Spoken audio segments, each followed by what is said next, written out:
Imagine stepping into a grand ballroom, the chandeliers glittering like captured stars, music swirling through the air, and every eye drawn to a newcomer whose very presence seems to demand attention. Among the crowd, one woman laughs lightly at a friend's teasing, her sharp eyes scanning the room, unafraid of judgment or admiration. Across the floor, a man stands, tall, silent, almost severe in his composure, but his gaze, though reluctant, finds hers. He is Mr. Darcy, enigmatic, wealthy, and infuriatingly inscrutable. She is Elizabeth Bennet, quick-witted, spirited, and utterly unwilling to be charmed by mere status or wealth. Their first encounter is not merely a meeting, it is a collision of pride and curiosity, of attraction and disdain. And as the music swells, the air seems charged with an unspoken challenge. Who will yield first, and who will be left guessing the other's heart? The room was alive with laughter, the rustle of silk, and the subtle clinking of glasses. Yet in the midst of it all, Elizabeth's attention was fixed on the peculiar tension that seemed to thread through the crowd. Men and women alike were moving in elegant patterns, exchanging polite compliments and coy glances, but no one drew her curiosity like the newcomer whose name had been whispered even before he entered, Mr. Darcy. There was something about him that the chatter could not touch. His silence, his straight-backed posture, the careful precision with which he observed everyone, without seeming to be observed himself. A man who could command a room without uttering a word, and yet, somehow he seemed entirely unaware of the effect he had on those around him.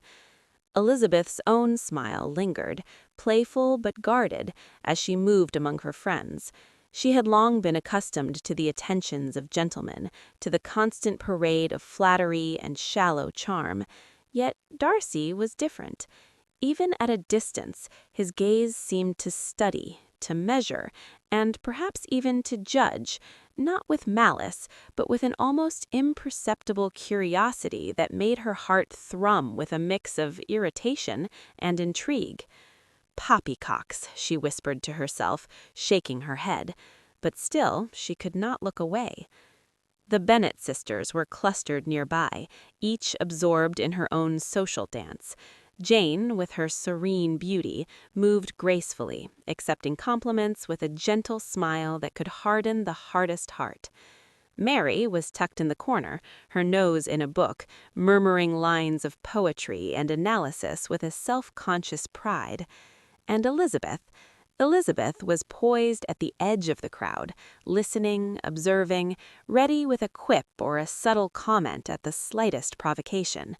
It was this very readiness, this fiery intelligence, that seemed to make her invisible, yet impossible to ignore, to Mr. Darcy. Then, suddenly, Bingley appeared, bright-eyed and charming, the very embodiment of social warmth. "Lizzie!" he exclaimed, as if the room itself had conspired to allow this perfect moment of recognition. He gestured grandly, introducing acquaintances, bridging conversations, and subtly steering Elizabeth toward Darcy. She caught Darcy's eyes at that moment, just for a second, but it was long enough for the briefest flicker of recognition, of understanding to pass between them. He raised an eyebrow almost imperceptibly, and she smiled, though a little wryly, knowing that this encounter would be remembered far longer than the music or the laughter around them. And as Elizabeth was pulled into conversation with other guests, she found herself constantly aware of Darcy's presence. He was not speaking, not yet engaging, yet his very stillness seemed to provoke commentary and speculation from those around him. Some admired him, some whispered critiques of his aloofness, but Elizabeth, sharp-eyed and discerning, noticed subtler things: the faint crease of tension in his brow, the slight tightening of his jaw when conversations strayed too close to triviality, and the rare, fleeting glimmer of amusement that betrayed the depth of his thoughts. Here was a man not to be read easily, whose exterior demanded caution, but whose interior hinted at complexities worth discovering. And then it happened. A shared glance, not accidental nor entirely intentional, but charged enough that the space between them seemed to shrink for a heartbeat. A question arose silently in Elizabeth's mind. What did he see when he looked at her?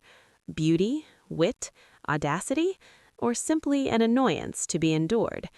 Darcy, for his part, felt a strange stir of impatience and fascination. Impatience at a mind so quick to challenge, fascination at a spirit so unyielding. In that instant, the crowd, the music, the swirling dance of social expectation faded to background noise, leaving only the silent conversation of eyes and unspoken challenge. And as the next dance was announced and the couples began to form lines, Elizabeth could not help but wonder, would she be drawn into the orbit of this imposing man, or would they continue their silent battle of pride and perception? Would he ever speak to her, or would his first words be as measured, reserved, and daring as the gaze that had just pierced her so completely? The question lingered like a tantalizing note of music, an unspoken promise of confrontation, of discovery, of hearts yet unclaimed.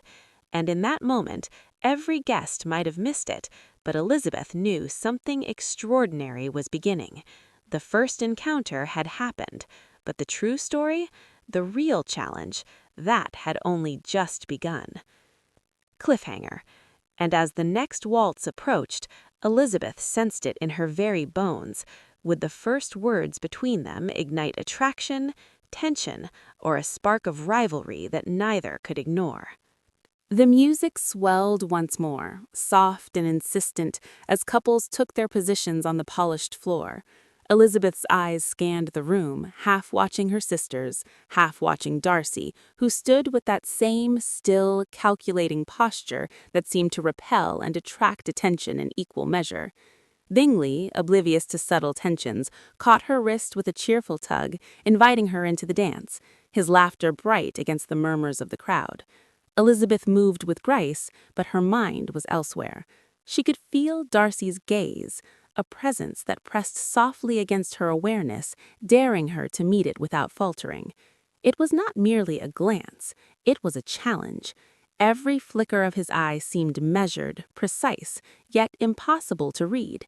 He did not smile, he did not bow, he did not approach her, and yet every instinct Elizabeth possessed urged her to respond, to tease, to provoke, to speak a word that might reveal the depth of her wit, her spirit, her intelligence. She had long prided herself on her ability to navigate these social arenas, to laugh without weakness, to charm without submission. But here, faced with Darcy's cool scrutiny, she found herself momentarily unmoored, as if every clever remark she had ever honed were suddenly inadequate. Bingley, full of warmth and easy laughter, sensed the shift in her attention and frowned, though he said nothing. Elizabeth's steps were precise, her movements elegant, yet her thoughts raced faster than her feet could carry her. Darcy remained where he was, quiet, unmoved by the whirl of dancers and the soft hum of conversation around him. Other guests whispered about him, speculated about his wealth, his family, his demeanor, but Elizabeth alone noticed the subtle signs of a mind alert and critical, a man who assessed everything with quiet ferocity. He was not one to waste words, not one to flatter lightly, and certainly not one to be easily swayed by the common charms of a ballroom. Then, without warning, Bingley's hand faltered, and Elizabeth's attention snapped back. She noticed, almost reluctantly, that Darcy had moved closer, subtly, so that their paths might cross. There was no announcement, no deliberate step forward, just the quiet, inevitable gravity that drew him into her space, threading the crowd with the precision of a shadow. And suddenly, Elizabeth felt the electric thrill of anticipation. Would he speak? Would he acknowledge her audacity, her boldness, her very presence in a way that demanded recognition rather than idle speculation? Finally, he did.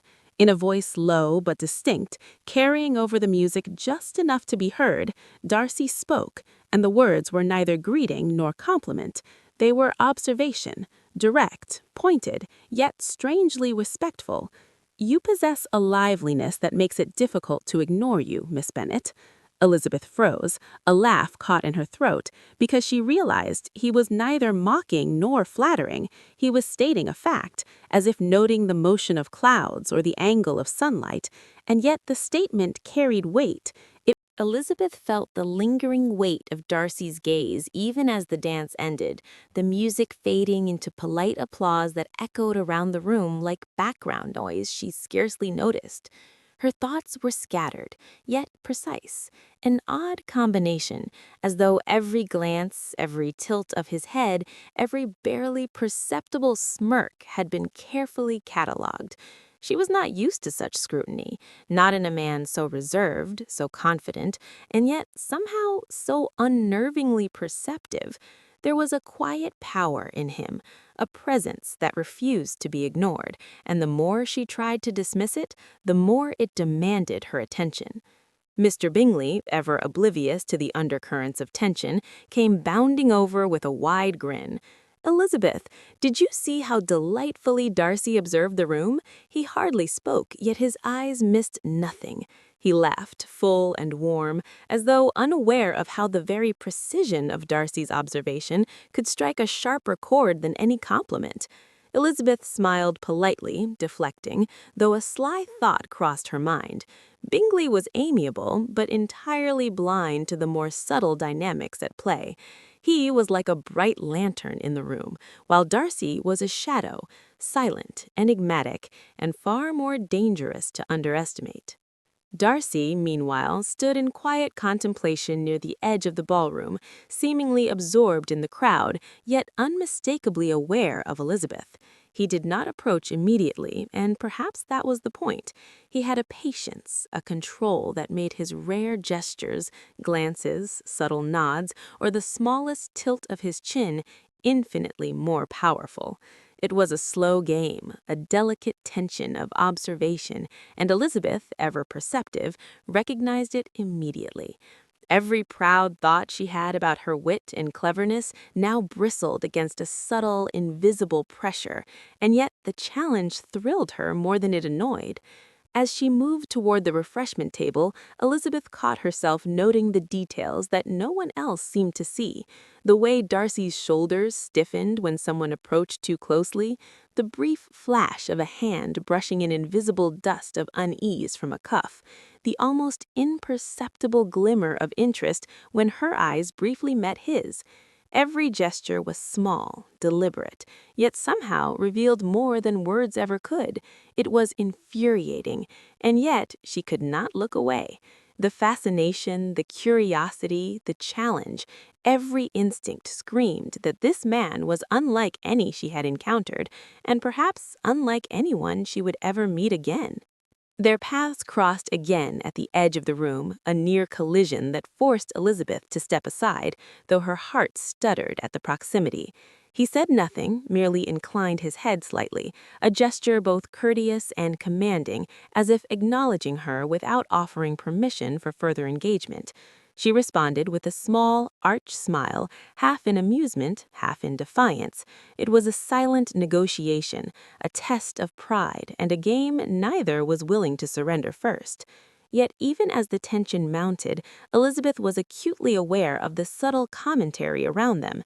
Whispers, glances, and half-smiles indicated that others had begun to notice the unusual dynamic.